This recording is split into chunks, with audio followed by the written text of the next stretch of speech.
Take 103. Good morning, y'all. It's Miss Geach with Journey of the Word Ministries, home of every name known to God.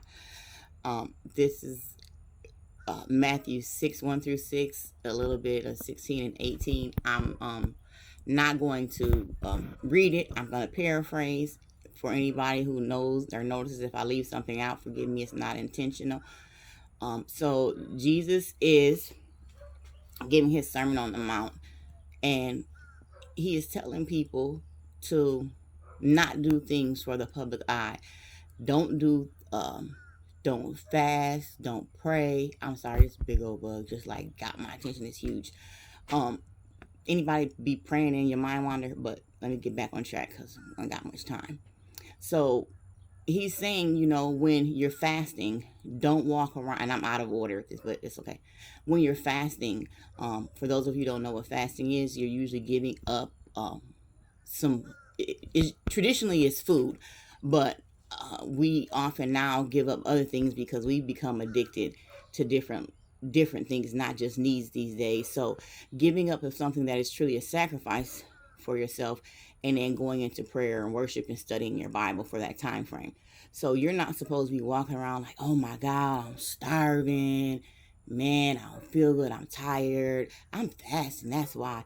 Like, don't be walking around trying to get some empathy for something that you're supposed to be doing in honor of the Lord.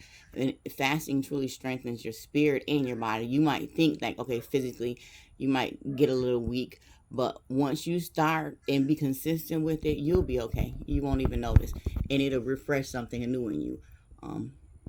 Let's see. On He also tells us, so people are overly religious, and I think that this speaks mountains to us in these days. So we go to church and we pay our tithes and we dress really nice in church and have that.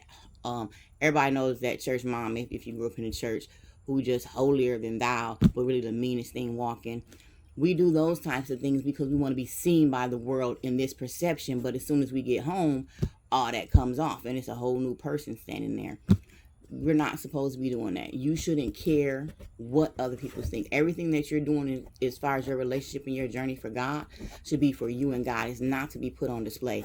If you help someone, if they're in need and you help them, you don't go around saying, oh man, I bought such and such groceries. Now I lend them $50. Oh, even if you're saying it in a nice way. Oh, sister such and such is having a hard time on her luck and I gave her $300. Nope. That ain't nobody business but you, theirs, and God. You ain't doing it out the kindness of your heart. You're doing it to be seen. Nope. If you're not doing something from the goodness of your heart, you're wasting your time, because all these people here ain't got no heaven nor no hell to put you in. So who you trying to impress? Because who you disappointing is the Lord, because he sees your heart. He knows you're being an attention getter. He knows you're trying to have pity. He knows that you're trying to make a name for yourself. He knows that you're trying to throw shade at those people that you help, for you can have some gossip. And then also, God knows what you want and what you need. Don't put on a show. You don't gotta keep, if you feel the need because you just that nervous and you ain't got no choice but to keep asking God over and over again, make sure you letting him know that you know that it's a flaw in you, not that you don't believe in him, but just believe in what you want. Ask for it. Try talking to him about it if you're nervous about the situation. Don't doubt him. Doubt yourself. Doubt your mentality. Doubt your faith. Doubt your belief. And talk to God about that. Like, God, I'm working on this. I know you always come through one way or the other, but I allow my spirit to get disrupted. I do it a lot. And I just have to go back and remind myself that Romans 8 and 28, everything works together for the greater good of those who love him, because I love him and I serve him. Nope, not perfect. I cuss, I get mad, I fight, I'm nasty to people. I do everything you do. Everything you do. Difference between me is I don't see the need to keep up an air about it with God or with anyone else. A lot of people think because I talk like this that, oh, I think I'm perfect. I know I ain't perfect. And to me, because I know better, I'm in a worse off situation than anyone else who may be doing it, because I know better. I know a lot of different things that I shouldn't be doing and why.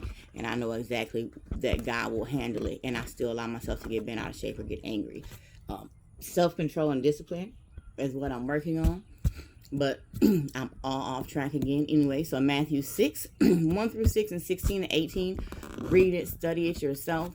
Realize that God is trying to send us a message that it's not important what other people think. It's not good to do things for the basis of what other people think or to appear a certain kind of way. You don't need their pity. You don't need their praise. You don't need their approval. They have no heaven or hell to put you in. Only our Father above does. Thank you for joining me this morning at Journey of the Word Ministries, home of every name known to God. And I hope you have a good upcoming weekend. Be